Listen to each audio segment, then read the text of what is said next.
A nossa convidada agora é a médica cardiologista, doutora Andressa Caroline. Boa tarde, doutora Andressa, tudo bem? Boa tarde, Marcos, para você, para a sua equipe de produção. Boa tarde para toda a audiência do Geo em Foco. Estou bem e, mais uma vez, feliz por este convite para participar com você aí desse assunto tão relevante nesse tempo que nós estamos passando agora. Nós que agradecemos. E já começamos, então, a nossa entrevista falando sobre esse tempo, né? Muito forte, calor demais da conta, está difícil a gente viver esses dias, né? A umidade do ar muito baixa também. E eu já queria que você falasse sobre os problemas que a gente tem nesse período do ano, né? Que é tão seco. São diversos, né, Marcos? Mas o que mais chama a atenção, que nós vemos que a população mais sofre, é a questão respiratória. Mas antes mesmo da questão respiratória, eu creio que a população notou aí nesses últimos dias, por conta desse calor exacerbado que nós estamos passando, os problemas gastrointestinais também.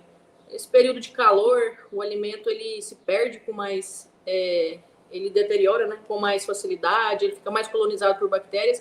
E aí, muitas gastroenterites, né? As viroses intestinais, como popularmente são conhecidos. Idosos, crianças sofrem mais, por ter muitas vezes são acometidos por uma quantidade maior de diarreia, de vômito, se desidratam com mais facilidade.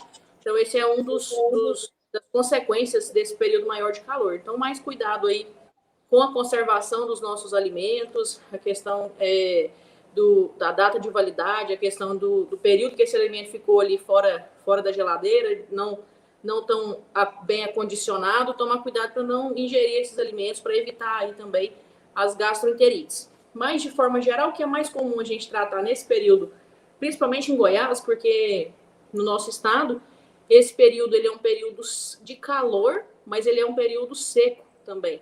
Né? Em outros estados a gente tem um período de calor, mas um período úmido. Então, nós temos aqui também as consequências para a nossa saúde nesse período em relação ao tempo seco.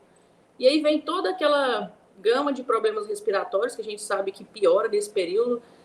Os pacientes que têm rinite, que têm asma, né, a bronquite, né, popularmente conhecida, eles sofrem mais nesse período. E até quem não é tão alérgico assim, por conta do tempo seco, a mucosa nasal, a mucosa respiratória fica mais ressecada.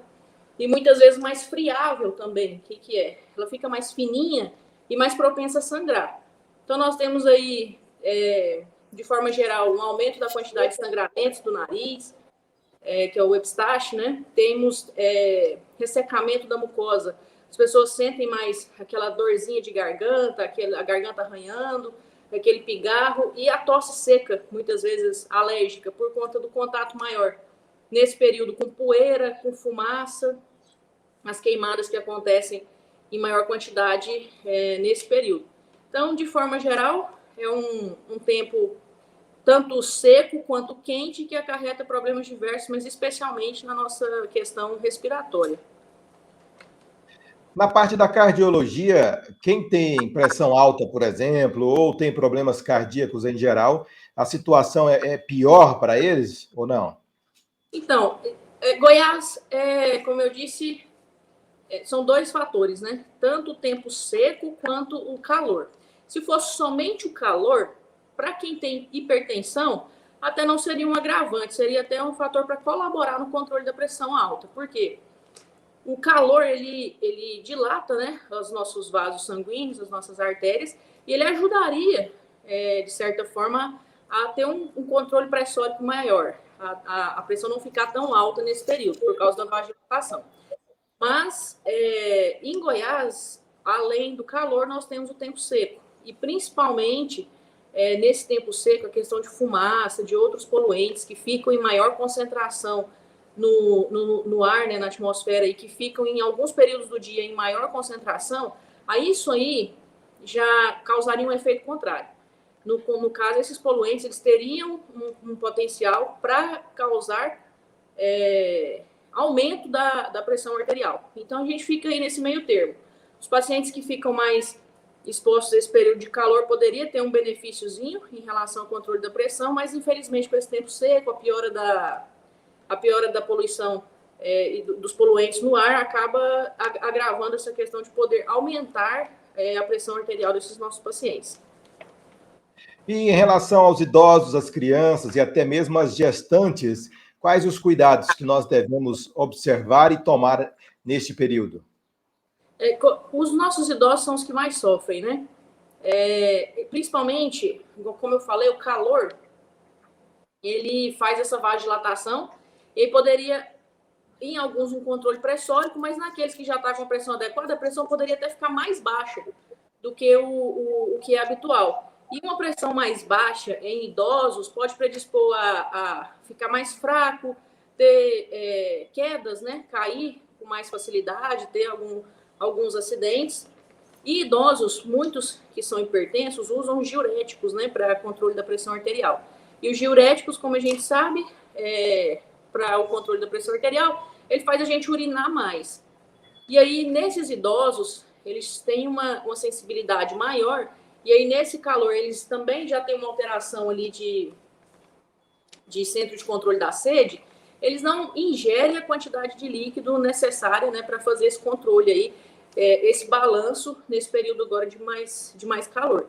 Então, eles são mais propensos a ficarem mais desidratados, são mais propensos a pressão a baixar mais do que o que estava normal ali fora desse período mais quente. E aí, todas essas consequências que eu citei, né? De moleza, essa fraqueza, cair, ter acidentes que vão ter complicações depois, quando eles caem.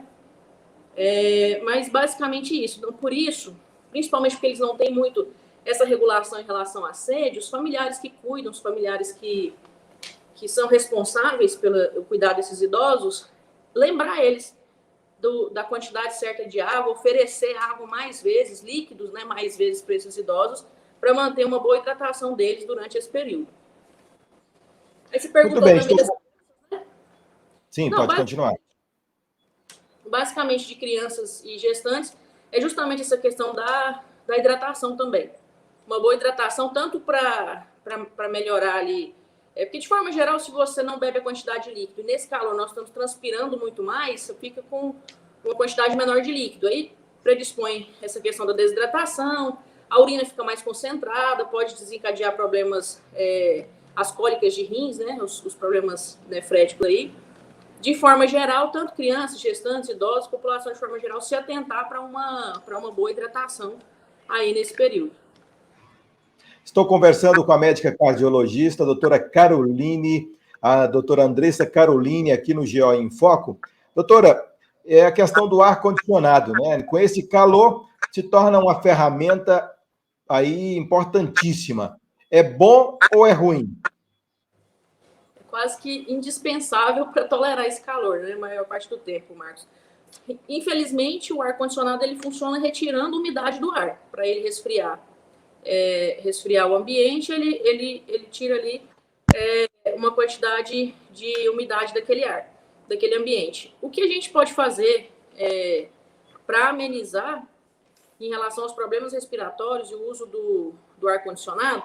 A nossa via aérea ela resseca muito com o ar-condicionado, com o ventilador. Existe o soro, né, o soro fisiológico, a gente umidificar várias vezes as narinas.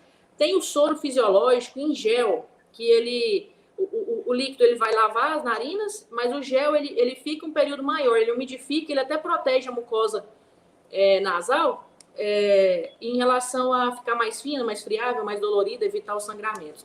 Isso aí a gente pode utilizar, e aí próximo ali da cabeceira, por exemplo, no horário de dormir, próximo da cabeceira da cama a gente colocar uma toalha molhada, ou usar mesmo um umidificador ali na proximidade ali de onde nós estivermos dormindo.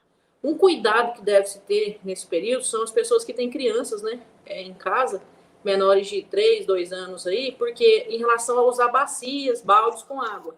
Pelo risco dessas crianças, geralmente até os 2 anos, a cabecinha ela é mais pesada, ela é maior, né, e mais pesada, mais desproporcional em relação ao corpo, e o risco da criança, às vezes, pende ali para poder ter aquela curiosidade de saber o que é aquela vasilha ali com água, e ela poder cair com o rosto em um simples lâmina de água ali, no balde ou na bacia, essa criança poder se afogar. Então, evitar os baldes e bacias, quem tem crianças menores em casa, e dá a opção aí pelas toalhas molhadas, pelos umidificadores.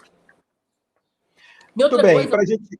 A manutenção dos ar-condicionados é muito importante, principalmente para a gente prevenir aí os problemas respiratórios. Limpar ali em relação a ácaro, poeira, já diminui muito aí a agressão que o ar-condicionado pode trazer para as nossas vias aéreas. Exatamente, né? A pessoa às vezes tem o ar-condicionado, usa, mas esquece de fazer a limpeza, a manutenção do filtro, e aí os problemas vão se agravar. Muito bem. Para a gente finalizar, doutora Andressa, a questão de mudança de hábitos, né? Tem gente que faz as caminhadas, tem gente que faz os exercícios físicos. É o melhor horário para fazer? Qual a importância de mudar os hábitos nesse período agora para evitar maiores problemas? Justamente, deixar de fazer a nossa atividade, nós não vamos deixar pelos benefícios que todos nós já sabemos da atividade física. Nesse período, o cuidado que nós temos que fazer é em relação ao horário que você vai fazer essa atividade física. De preferência, antes das 10 da manhã e depois das 16, por 2 motivos. Nesse período de 10 às 16, está muito mais quente e a umidade do ar e também a quantidade de poluentes no ar nesse período é maior. Então, nós vamos evitar, não fazendo exercícios físicos nesse período, vamos evitar aí os problemas decorrentes tanto do tempo seco, do calor e dos poluentes a mais. E em relação ao cuidado, né, durante o exercício físico, os filtros solares e se hidratar muito mais. Então, se você já se hidratava uma certa quantidade ali no seu exercício físico habitual, nesse período agora você vai ter que levar uma quantidade maior de líquido para se hidratar durante a prática de atividade física. Muito bem, eu conversei com a médica cardiologista, a doutora Andressa Caroline, aqui no GO em Foco. Muito obrigado pelas dicas, pelas informações. Obrigado pelo convite, Marcos, e uma boa tarde e um abraço para vocês.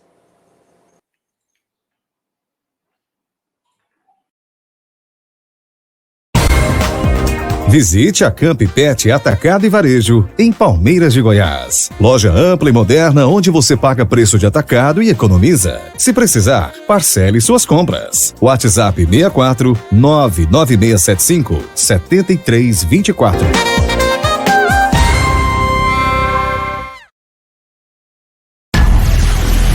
Tenha os melhores equipamentos de informática sem sair de Palmeiras de Goiás. Passe na Inovat Tecnologia, onde você encontra computadores, impressoras, cartuchos e toners, câmeras de segurança, monitores, software de automação comercial e muito mais. Visite a Inovat Tecnologia, ao lado do VaptVupt. WhatsApp 99976 1850.